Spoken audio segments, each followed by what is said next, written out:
I'm Sarah Hooghuis. I am in my second year of AmeriCorps with Audubon Vermont, and I'm also the regional coordinator for Climate Watch. And I'm joined tonight by Emily Caplita. She is one of our teacher naturalists at Audubon Vermont, and she's going to be fielding your questions and putting some helpful links as I talk about them in the chat. Throughout the call, if you could stay on mute just so we can prevent audio interruptions, that would be great. All right, so just like an overview of what we're going to cover tonight. We're going to start with some background that led to the creation of Climate Watch, an overview of the survey, the target species that we'll be monitoring for, the protocol, data submission, and then finally we'll end with a Q&A. I'm hoping that there'll at least be 10 minutes, probably more, for questions, but feel free to ask throughout the webinar. We may hold off to answer them until that period unless they're very relevant to what I'm talking about. So thanks, Emily, for fielding those. Okay, so some background information on the program. In 2019, Audubon released a report called Survival by Degrees, 389 bird species on the brink. And this report gave us a glimpse at what could be if we don't take action to stabilize climate change now. So in that report, and in order to understand how birds may respond to climate change, Audubon scientists modeled the ranges of 604 species by linking bird occurrence data with environmental information to estimate the current range of the species. Then they projected this onto different species and scenarios to see how the ranges will change as climate changes across North America. So then moving a little bit further with the wood thrush, you can see we have that current range right next to the wood thrush, and then the projection for an increase in 1.5 degrees Celsius in this scenario represents stabilizing climate change through reduced emissions. At this scenario, the wood thrush is actually considered a very low vulnerability to climate change with little range loss, and most of its range is still stable. You can see, we got like a little bit of red on the edges, but most of it is a yellowy or green color, which is good. But then as we move to the 3 degrees increase for climate, then we start to run into some trouble. You can see that there's a lot more red. So things are gone, basically. They're not worsening at this point. The habitat and range is just lost. So Audubon scientists did this with all 604 species in this way to understand which species were vulnerable to climate change based on their range loss or gain.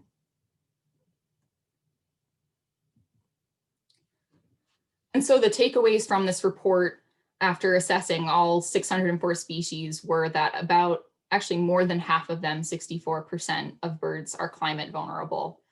This highlights that the future for birds is dire in the face of climate change.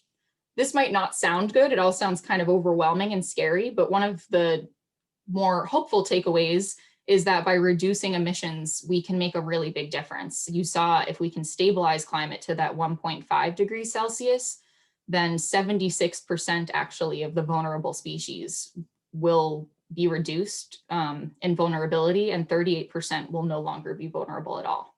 So that's really encouraging. So that's kind of where you come in. So to understand how well birds will follow these changes, we really need climate prediction informed monitoring at a large spatial scale, which is beyond the capacity of just Audubon staff alone. But luckily, Audubon's strength is with our network of volunteers like you who are interested in the well-being of birds. Audubon volunteers have been at the forefront of informing the bird conservation science movement since the first Christmas bird count over 120 years ago. This past year was the 121st, I believe. In response to our climate science, thousands of people have asked how they could help make the world a better place for birds. And in response to that, Climate Watch was born. So Climate Watch was pretty much a direct result of the report that came out because folks wanted to know what they could do, what actions they could take. And the survey aims to document bird species responses to climate change by having volunteers out in the field birding for target species. And this informs our climate model predictions and helps prioritize those birds that have the most vulnerability as well. So it kind of just tells us where to focus our efforts.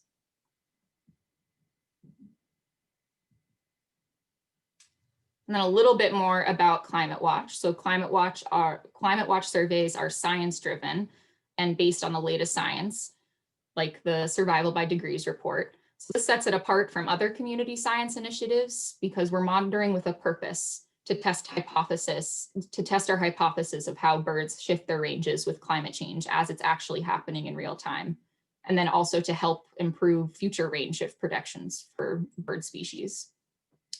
And then to test these responses, Climate Watch focuses on what we'll call target species.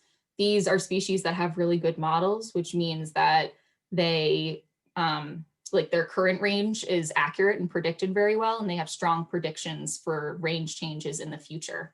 Many of them are climate vulnerable, although not all, as we'll see soon. These species also cover a wide geographic range and are present in the winter and summer, so we can look at changes in both seasons. So it's really important that we're monitoring birds that are spread out across the country so that we're getting a holistic view of how climate change is happening in North America and that they're both here for both of those seasons. And here are our target species. There's 12 of them. That first row is the original group when climate change first rolled out of bluebirds and words and nuthatches. And then just this year, we added the American goldfinch, the lesser goldfinch, the painted bunting, the eastern towhee, and the spotted towhee. Only 4 of these will be relevant to us in Vermont, though. But they're all very charismatic and easy to identify, so that's why they've been chosen. So then to move from large-scale models to surveys, we need to have people on the ground surveying at a local level. So that's where you come in. And here we can see the range for the eastern bluebird. Now we need to get more local. So how do we do that? We developed 10 by 10 kilometer grids across North America. And here we're looking at Madison Audubon Society in Wisconsin. You can see how the 10 by 10 grid relates to our climate models by looking at the winter range map for the eastern bluebird. So that's right over here on the left. Across the chapter territory, eastern bluebird will gain or maintain range in this location, noted by the yellow, which means gain, and the gray, which means, you know, you're just staying as is. These squares are the unit of survey for Climate Watch, and each square has a value of change and suitability based on our models. So what that means, we'll see this in one of the slides coming up, but when you're choosing your climate square, you can actually see how vulnerable a species is with the map filters. They have different colors that the boxes will be outlined in. So, you know, maybe for example, if your box was outlined in red, that means that your species is worsening. And it's just a nice tool to help see in your area on the ground how those birds are faring and how vulnerable they are. And then those will update based on your data. So if they started to do really well, maybe that square would start to turn like orange or yellow. And then hopefully you all are going to be volunteers or participants in Climate Watch. So your role is to be able to identify the species or at least have a desire to learn about them. You're available to conduct point counts for at least 1 day during the count period. So this goes until February 15th for the winter survey period. And we do ask that you conduct your survey on just 1 day. So that means that you're going to be out for a few hours and making that commitment.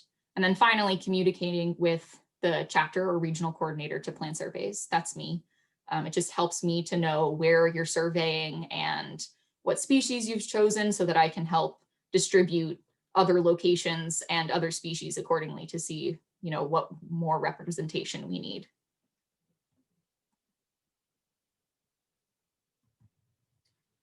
Great, this is where we'll do a little bit more of a deep dive. The Climate Watch protocol is a little bit more involved than, say, you know, the Christmas bird count or the Great Backyard bird count that's coming up. There are 5 steps involved. So the first one is going to be selecting your target species. You can look at these 2 tools to help you choose your target species. The one on the left is Audubon's Survival by Degrees Climate Change Report tool. This is really cool. You can read about the report, but you also can enter your zip code and it will tell you how all of the birds in your area are faring in light of climate change at those different temperature scenarios. So that's really helpful. And just cool general knowledge, even if you don't end up surveying that bird. Or you can use the ESRI Climate Watch Planner tool that we'll look at a little bit more in a few slides.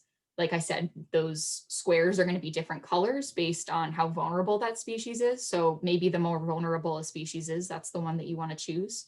But if you're also particularly attached to a certain species, the more information, the better. So that's totally fine. And you can always just ask me about select targets when you're selecting your target species as well, because I know which birds are most relevant to different areas in Vermont. So I'm happy to help.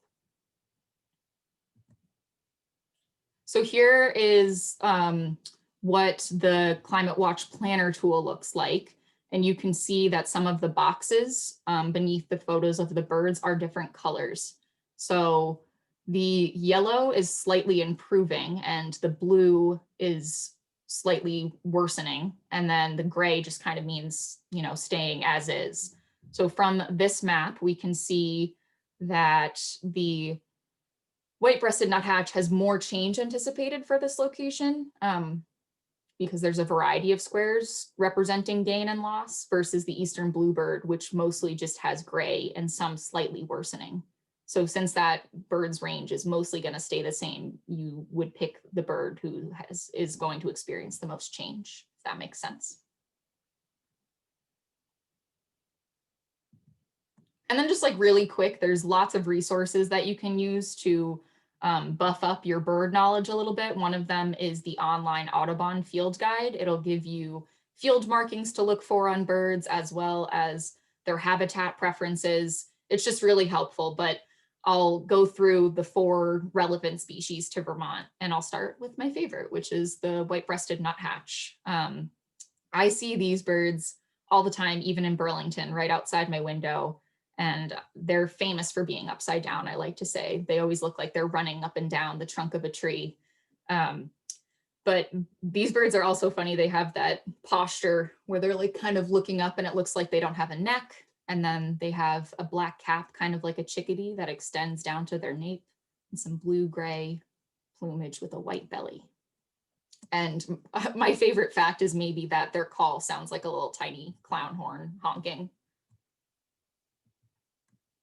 And then we're also looking at the red-breasted nuthatch. So this nuthatch is a little less common than the white-breasted, although I do see it frequently, and it's a little bit smaller as well.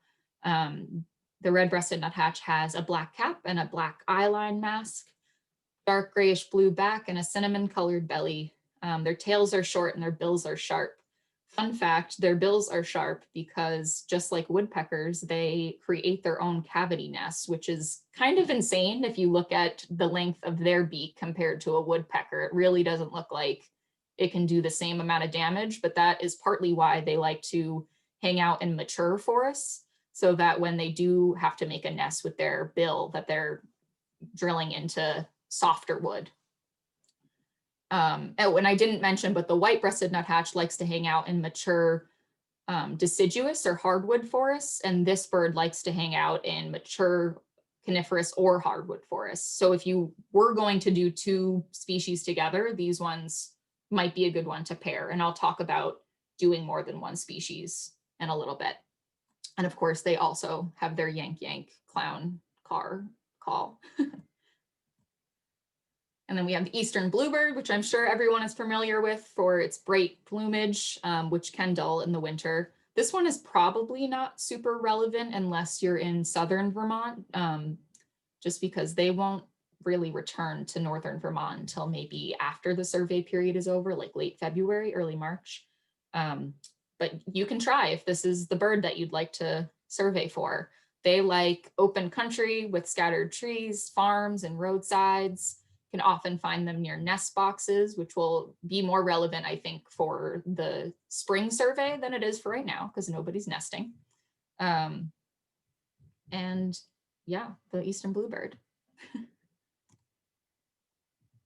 And last but not least, one of the newest birds added is the American goldfinch. I'm sure we've all seen these zipping around. They are small, fast finches, and they also have that bright yellow plumage that dulls in the winter. It's kind of like this color, maybe even a little bit paler, like a butter color in some cases, but they like to be in weedy fields and meadows, open floodplains, suburban areas, woodland edges, orchards, and roadsides. So the bluebird and the goldfinch might also be good ones to pair because they both like open spaces. Okay, so now getting into like the technical side of the survey is when we use the GIS mapping tools. So your second step is going to claim a climate watch square using the climate watch square tool. And we're going to click on the link.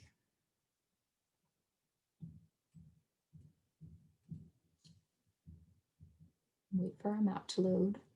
All right, so here's the country, and then I'm just gonna start zoomed out with a whole view of the state. And then I don't have any information yet other than just this being a plain map. So I'm going to click this icon in the left corner that kind of looks like little squares stacked on each other. And then you can see it comes up with this list of all of the different target species. So I'm going to choose for this exercise the white-breasted nuthatch. And then you can see how many, let me exit out of that, how many squares have already been claimed for this species in Vermont. The red means that it's been claimed for both seasons, and the blue means that it's just been claimed for one. And then why don't we, for fun, look at some of these other species. So the red-breasted nuthatch only has 2 climate squares, kind of in the middle of the state. And then let's see, has anybody done the goldfinch yet? No information on the goldfinch as of yet. And then last but not least, the eastern bluebird. One square in the middle of the state. So those species that have less climate squares, I would say if you're in an area with the habitat for the bluebird or the American goldfinch or the red-breasted nuthatch, maybe prioritize doing those since we don't have a lot of data on those species in Vermont yet. All right, now I'm going to select a climate square. So I have the layer on of the species that I want to monitor. And now I'm going to type in, let's see, we'll do Burlington.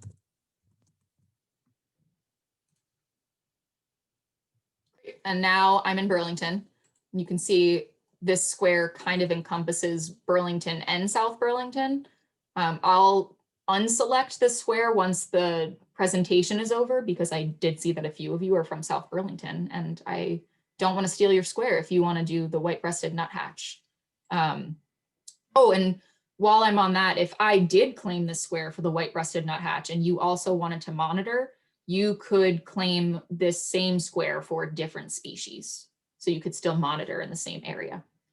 All right, so to claim this, I'm going to hit edit at the bottom of this box. And then I'm going to just type in my name. For some reason, this sometimes needs to happen twice before it actually listens to you. It's been consistent with me. So great, that didn't work. Now it's going to happen. So second time's the charm for whatever reason.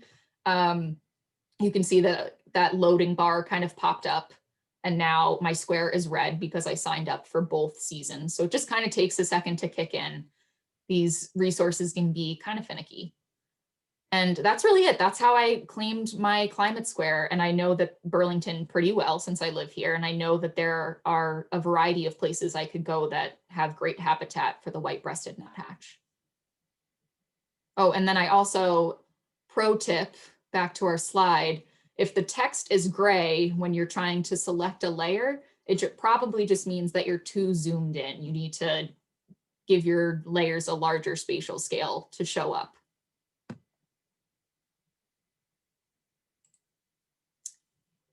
All right, and then once you have claimed your climate square, step 3 is planning your 12 survey locations. You can select your points using your personal knowledge of the landscape, or you could maybe use an app like the Ebird app or the iNaturalist apps. Those usually report species sightings, so you could see like, oh, there's been a bunch of white-breasted nuthatch sightings at Oakledge Park, so I'm definitely going to go there for monitoring purposes. You could also go out in person and scout some sites. Maybe you'll go visit some parks you haven't been to before.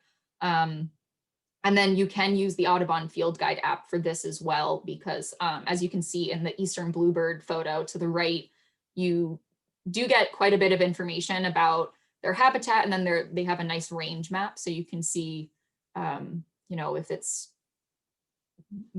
a suitable area for your species.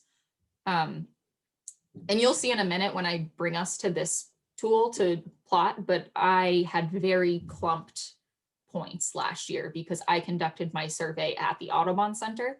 And I think that's fine. It is nice to spread them out so that you're getting a bigger picture of the area. But clumped is okay. I really just encourage you to think about like, what can you actually complete in a day? And like, where is the best habitat for your target species? Because maybe it's all kind of in one area, or maybe it's spread out among your square. At the very least, though, all of your points need to have a 200-meter buffer between them. So even though they looked clumped on the map, they all are spaced out. All right, let's plot some points in my new climate square.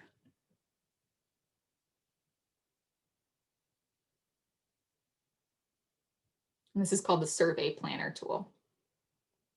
All right, we got a pretty drab looking map, grays, and I'm gonna do the same thing. I'm gonna type in Vermont, start a little bigger. And then you can see where my mouse is hovering over. That is the Audubon Center where I surveyed last year. It looks quite literally like they're all stacked on top of each other, like I stood in one spot for 12 times. And then I had 2 volunteers over in the Montpelier area where you see all those other dots, and somebody down here. But here, let's now zoom in even more so I can find my square.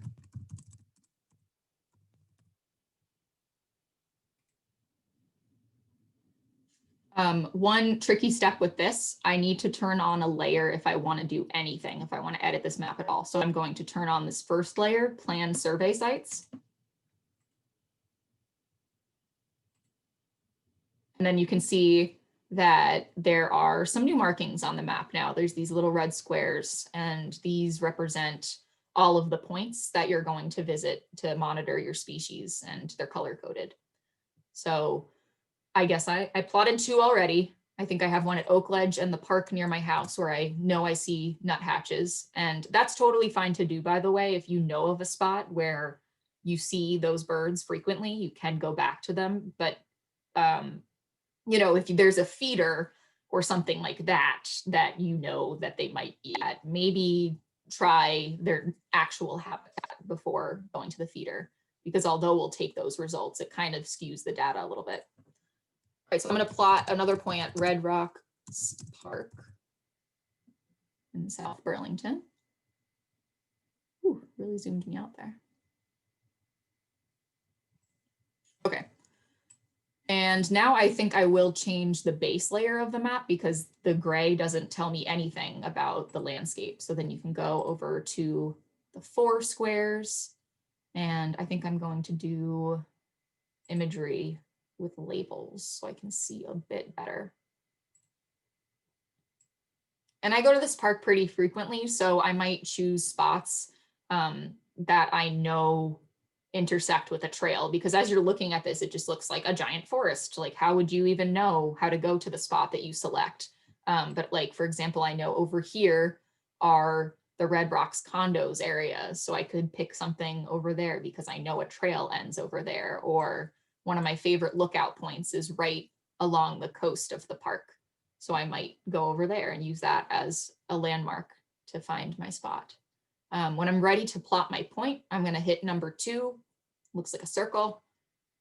Then I'm going to click on Nuthatch, And the annoying part about this box is that it will not move. So if you're trying to plot a point that's underneath this, you should really move your map over first and then click on this. Just fun technology things. So I'm going to click here, and then I'm going to write the season that I'm monitoring. Oh, and the year 2021. Wow. And I'm not going to write anything here yet, but usually in the notes section, I like to write what point number this is. So I might like write this is 0.3 out of all 12 of my points so that I know what order I'm going in. And if I didn't like this point, and I'll do this as an example, I could just click on it and say, nope, go away, delete. And now that's not there anymore. In order to make sure that your points are 200 meters apart, obviously that's not an easy thing to eyeball. So I'm going to zoom out. I see my 2 points, the one near my park and the other one at Oak Ledge Park. And I'm going to click on the ruler tool up here. And then the middle one is for distance, and it's already measuring in meters. So that's great.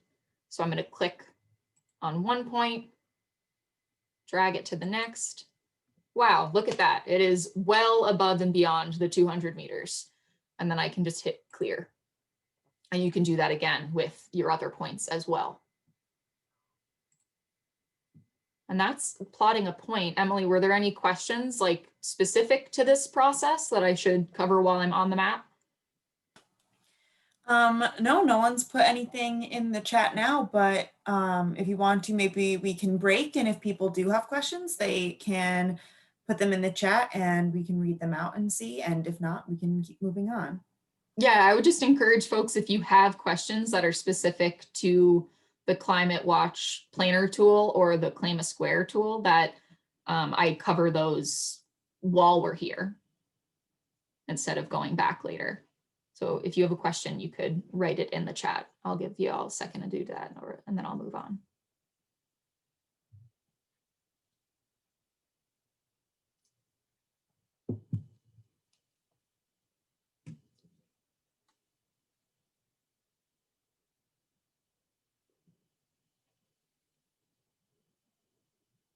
And then obviously at the top here in the widgets, you can also see you can print your map, you can share your map, so you could email it to yourself or to somebody else that you're surveying with.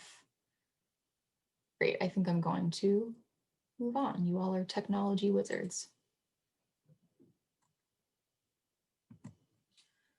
And then step 4 is actually conducting your point count. So this is you going out and surveying.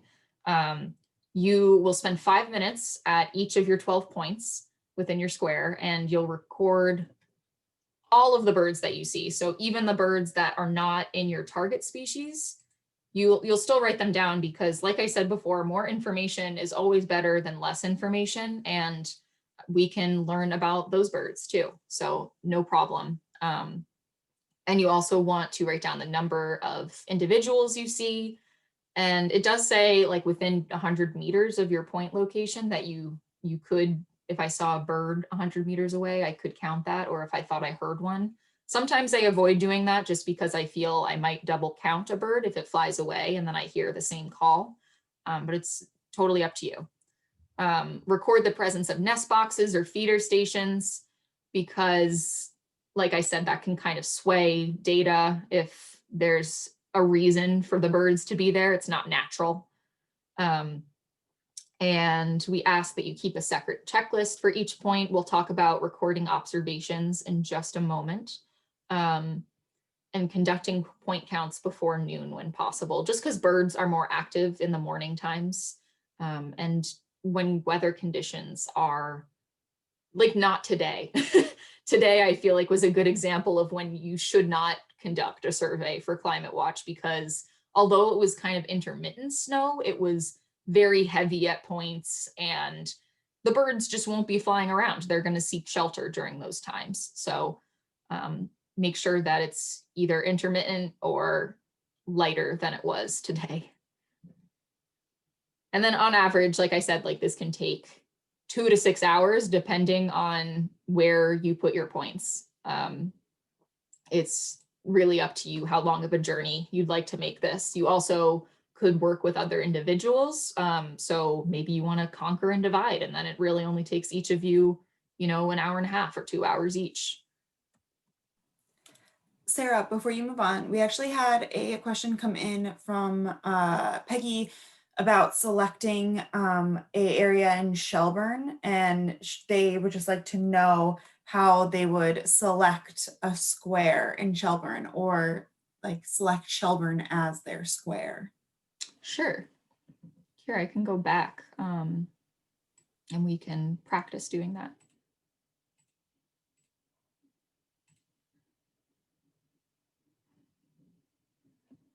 So if you want to select Shelburne or any of the towns that you're currently in, I would start by writing your town's name into the top search bar, and then I'm gonna zoom out a little bit. And then I'm gonna look at my layers. I guess it also depends on what bird you would like to survey, but let's see. I think your area is relatively, open. So Shelburne as a whole is very available. That would encompass Shelburne Farms and the park that's on the water and lots of agricultural fields. So this might be a good one for doing either the American Goldfinch or maybe not the Bluebird, because like I said, it won't be here, but in the springtime, it would be a good one for bluebirds, especially at Shelburne Farms. Peggy, does this answer your question on how to select? Unmute on the bottom left. Bottom left.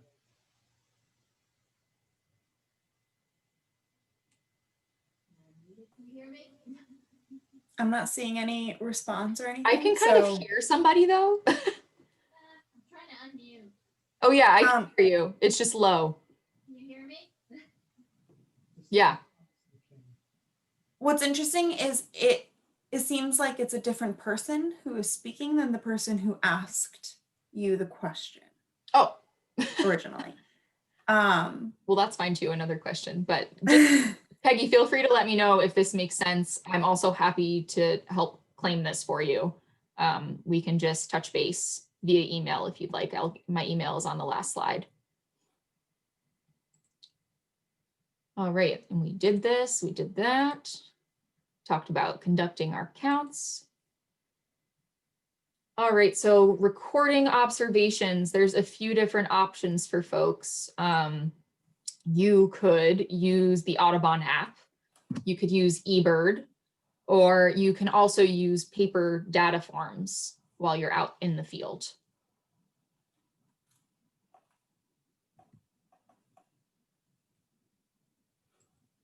So the Audubon Bird Guide, I would say this is my favorite way to record observations.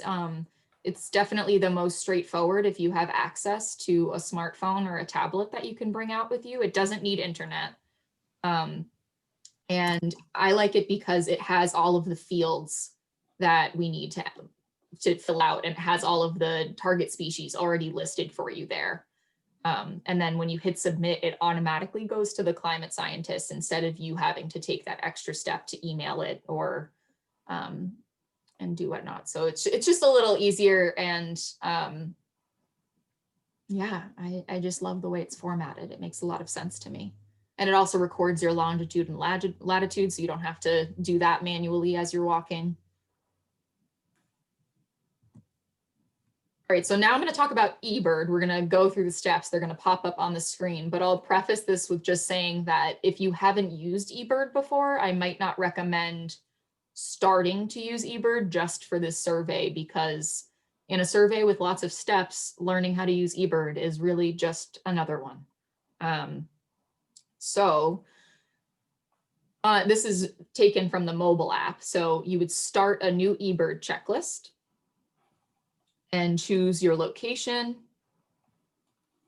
And then you're going to fill out, you're making a new checklist of birds you're identifying, how many observers are with you, and how long you surveyed. So that's always going to be 5 minutes. And then it looks like the note that the person made on this one is that they were monitoring for an eastern bluebird.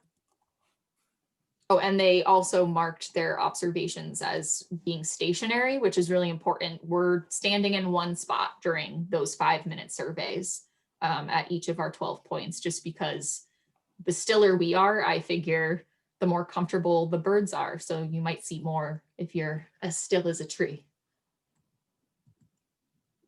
And then they looked up their species and added the species to their lists.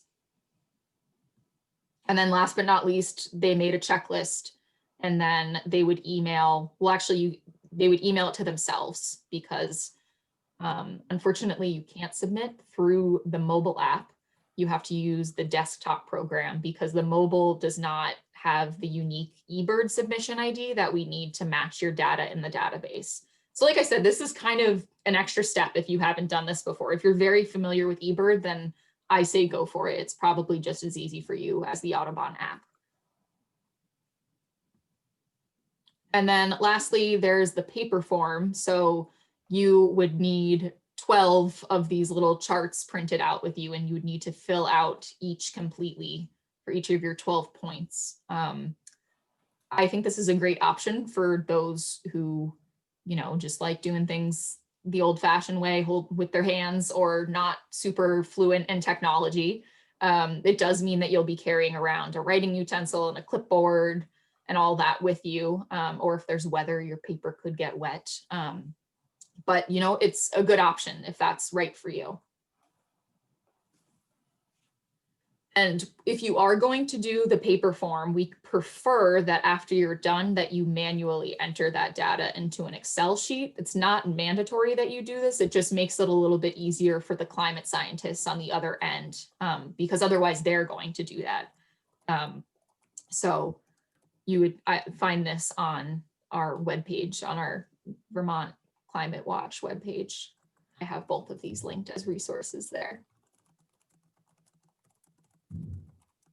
And with the paper forms, you would either scan and email your paper forms, or you would just manually enter this data and then email to climatewatch@audubon.org.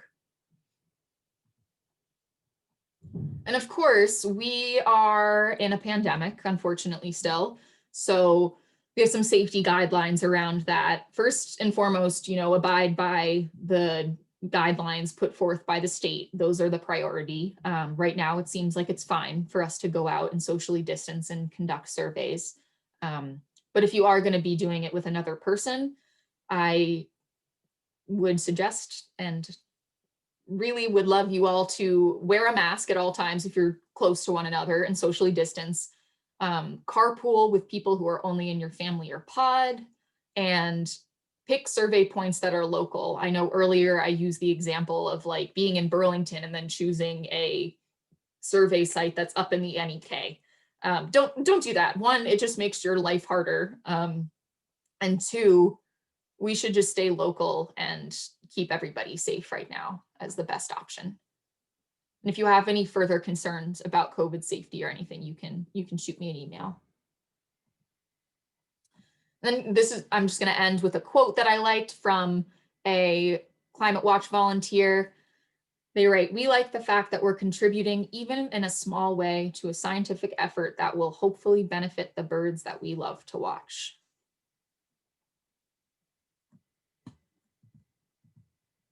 And then our Q&A is going to start right now.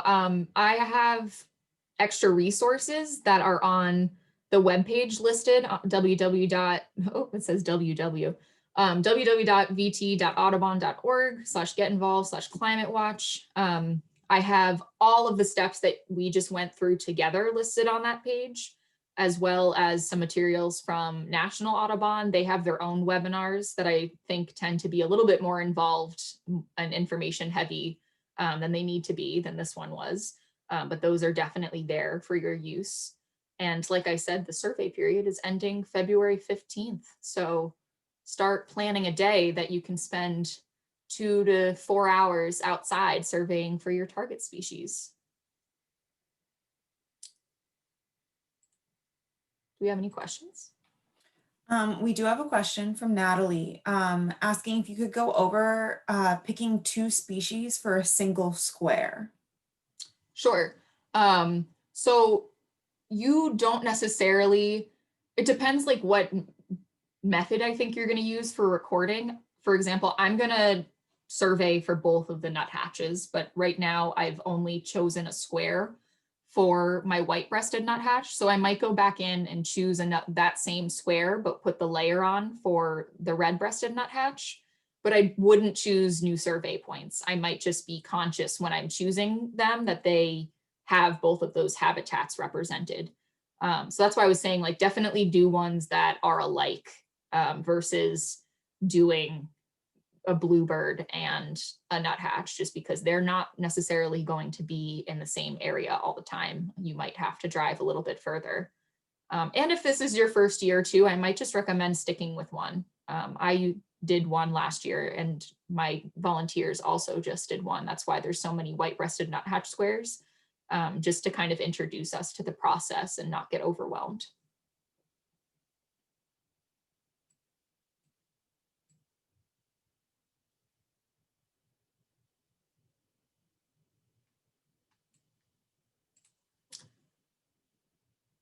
No problem. Thanks, Natalie, for your question.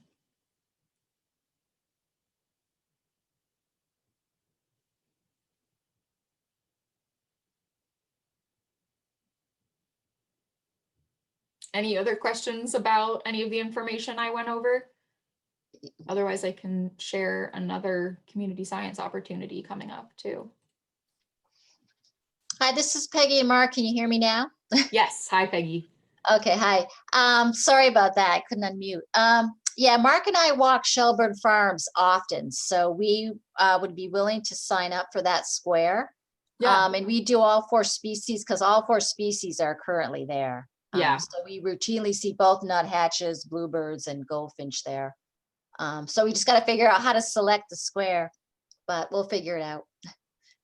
Yeah, and I can definitely help you do that as well. We can connect over. Yeah, I have your email address. Mark sent it to me. So Perfect. yeah, so I think we're all set. Well, that's exciting. We'll have our first, which one was the one? Goldfinch square. Okay, yeah, they're definitely I mean, they're goldfinches at our feeder, but you know, if somebody picks South Burlington, then I can't really record what I see at my feeder, even though I'm in South Burlington, or how would that work? So you can pick the same climate square as other people as long as they are not monitoring for the same species as you. So if like I just chose it for the white-breasted nuthatch, you could still click it for the American goldfinch. Here, maybe we can go back to the map while I'm talking about this. Okay, because in South, I mean, at our feeder, we see goldfinch, red and white-breasted, like every day. So if I turn this layer off right now, Yep.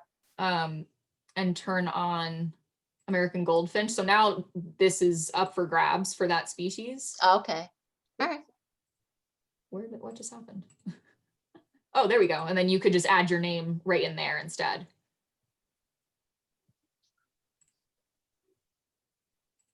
But when you pick a square, do you have to do 12 sites within that square, or can you do like a few sites within one square and a few sites within another, or? You do have to do 12 within the one square, unfortunately. Okay. It can't be spread out among other ones. So if you chose 2 squares, that would mean 24 points. Yeah. Okay. Wow, that's interesting. Great, Sarah. Natalie got another question about if you need to be notified of the day that they're doing the survey, or if they can just submit, like sign up on the Met and do all of the points and do everything that you described without notifying you. Yeah, so you can totally go out on any day. It's up to you. You don't need to let me know. Really, the only things that I like to know, but you don't have to tell me, is that you chose a climate square and what species you're monitoring for. Especially if, you know, for some reason somebody didn't use the climate maps, which you're supposed to do, but then I wouldn't know what's going on. So as long as I know that basis information of you're going out and you're looking for X species, then by all means, you choose the day.